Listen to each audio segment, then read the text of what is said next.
Imagine Manchester United losing an 11-point lead and Newcastle United losing a 12 points lead. It seems unbelievable, doesn't it? Well, this is the Premier League, where dreams die, ambitions are left unrewarded, and teams choke. A league where cheers become cries at the end of the season, and fans of top-flight teams watch in horror as their hunger for glory turns into a sickness in the stomach. And in this video, we have got the worst of these slips, and, of course, that infamous slip from a certain player in red. Join us as we go down the memory lane of football agony. Join us as we go through the top 5 Premier League chokes. Liverpool, 2018 to 2019. We begin with one of the recent ones, and boy was this horrific. Just like Arsenal's Invincibles, Manchester City's Centurions were unbelievably ruthless. With City's dominance in the 2017 to 2018 season, it became clear that any team that would topple City cannot afford to take their foot off the gas. Liverpool had a 7-point lead over Manchester City, and when the two met in January, the marauding Liverpool team were expected to increase their advantage over their title rivals. However, Liverpool couldn't increase their goals in the match, and City punished them for it, winning the match 2-1. With that loss against City, Liverpool now had a 4-point advantage. The pressure was on until City unexpectedly lost to Newcastle. Hope at last for Liverpool, or not. Instead of winning against teams that they could beat, Liverpool drew their matches. Because of those draws, their lead over Manchester City ended, and City eventually lifted the Premier League trophy with a single-point advantage over Liverpool. Guardiola had successfully defended the title. Newcastle, 1995 to 1996. I'll tell you, honestly, I will love it if we beat them. Love it. Kevin Keegan, Newcastle's coach at the time, said in the post-match interview after his team beat Leeds United. In that interview, Keegan was replying to Alex Ferguson, who had publicly raised questions about how committed other teams were when playing against Newcastle United. Ferguson was up to his mind games, which he hoped would derail Newcastle's title charge. Well, if you were new to the sport, you probably wonder how Newcastle's name is getting mentioned in a title race. Yeah, the team has been in its fair share of relegation battles in recent times, but in the 90s, they played well. In fact, in the 1995 to 96 season, they played a thrilling style of football which earned them the nickname the Entertainers. Their club president at the time, John Hall, had made serious investments bringing in talents around the world, and from the first match where they beat Coventry 3-0, it looked like the investment would pay off. Les Ferdinand, their striker, was firing from all cylinders, scoring 21 goals in 24 games. Other players like Peter Beardsley and David Ginola all played their part. By January 20th, Newcastle were 12 points clear with 15 games left. It looked like nothing would get in between Newcastle and their first league title since 1927. Then, Eric Cantona returned from his long suspension and inspired a boost in Manchester United's form. While United were flying high, Newcastle was experiencing a downturn in its fortune. Newcastle's 4-3 loss to Liverpool made things worse, and Keegan looked hopeless as he slumped over the advertising boards in Liverpool. But his misery was just beginning.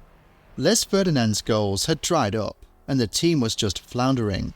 Even their win against Leeds United wouldn't inspire them. After Keegan dared United to win their matches first before they could lay claim to the league title, United went to do just that, with Newcastle also being among the teams United beat. The loss to Manchester United would see Newcastle's points over United reduced to a single point. Newcastle managed to hold on till the 23rd of March before United climbed the summit and remained there when the season ended. Arsenal, 2022 to 2023. When it comes to choking on an advantage that would have handed them the league, Arsenal have done it before. In 2002 to 2003, the team lost an 8-point lead, which they had over Manchester United. Arsenal won 4 of their last 9 matches, which included a shock defeat to Leeds United and a 2-2 draw against Bolton that ended their title hopes for that season. Manchester United would go on to win 15 of their final 18 matches and ended the season 5 points clear. However, the year after they went invincible, so we'll let them off. The Invincibles. Arsenal set a brilliant record by not losing a game. And in 2023, they set another record, but this one is not so brilliant. The team became the club that would top the table for 248 days and ended up losing it. Defying all expectations, Mikel Arteta's men played an entertaining style of football that saw them have an 8-point lead over their closest competitor, Manchester City. Arteta, the former apprentice, had become the master. Unfortunately, the team began to lose steam, and the pressure was getting to them. After drawing 3 consecutive matches, the belief that rocked the Emirates scattered like ash on a windy day. Then, in a decisive match that could restore to them the advantage that they had begun to lose, Arsenal capitulated. They couldn't stop an energised Manchester City team who put 4 goals past them at the Etihad. Kevin De Bruyne became a thorn in Arsenal's side in that game. Arsenal would then go on to lose 3-0 to Brighton at home, and their loss to Nottingham Forest gave City the league title with 3 games to spare. Chelsea, 2013-14. After beating title rivals Manchester City 3-2 to move 2 points clear of Chelsea at the top of the Premier League, Steven Gerrard gathered his teammates and said, "This does not effing slip now." It was good advice, but one he wouldn't take. Brendan Rodgers' Liverpool had a surge in form and won 11 games that put them in the title-winning discussion. Liverpool had to defeat Chelsea so they could keep chasing Manchester City, who had 2 games in hand. However, the team faced a resolute Chelsea, who weren't about to give Liverpool a win. After wave and wave of attack, Steven Gerrard, just before the end of the first half, lost his balance and slipped while trying to regain it. The former Liverpool captain could only watch on as Demba Ba stole the ball from him and put it past the Liverpool goalkeeper. Liverpool tried to make amends, but let themselves open to another Chelsea goal, courtesy of Willian. But there was still hope. A small one though, but after Liverpool blew a 3-goal lead against Crystal Palace, the chance they thought they had disappeared. So what does this have to do with Chelsea? Apart from helping to end Liverpool's title hopes, Chelsea also had previously ended their hopes for winning the title. It was even Chelsea's misfortune that gave Liverpool a crack at the top of the table. Before meeting Liverpool in April, Chelsea was 7 points clear at the summit of the table after a thrashing of 10-man Spurs. However, Liverpool, Arsenal and Manchester City all had games in hand. But it looked like that wouldn't matter, as Chelsea had 7 of their last 9 games against teams that sat in the bottom half of the table.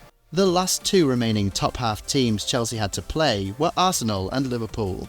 Unfortunately for Chelsea, they beat those 2 top half teams but struggled against the ones in the lower half. Chelsea lost to Aston Villa with Fabian Delph scoring late in the game after Willian red. To add to Chelsea's misery, Ramirez also got a red during added time of the game. John Terry scored an own goal to hand Crystal Palace a win. Sunderland, through former Chelsea man Fabio Borini, scored a late penalty to complete a comeback against Chelsea that previously held an early goal advantage that was cancelled with another early goal in the game. So, while Gerrard's misfortune and Luis Suarez's sobs may have dominated the headlines, Chelsea was the original choker in that season. Manchester United 2011-2012. When Manchester United dislodged Arsenal from the table in the 2002-2003 season, he must have been pretty excited, but he wasn't laughing when his club threw away an 8-point lead to their noisy neighbours in 2012. The two had been playing a cat-and-mouse game that season that saw City have a terrible match to give United an advantage.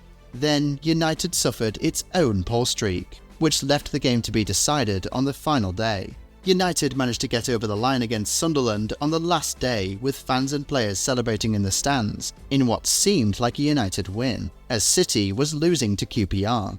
But then, a magical turnaround happened. Edin Dzeko scored in stoppage time, and then the famous Aguero goal sealed the City title with one of the most dramatic ends to a season ever. The Premier League comes with pressure, and many teams find themselves swallowed by that pressure. But that's what adds to the excitement and enjoyment of the league. So, out of all of these chokes, which one did you enjoy the most? Let us know in the comments, and don't forget to leave a like and subscribe to support our channel.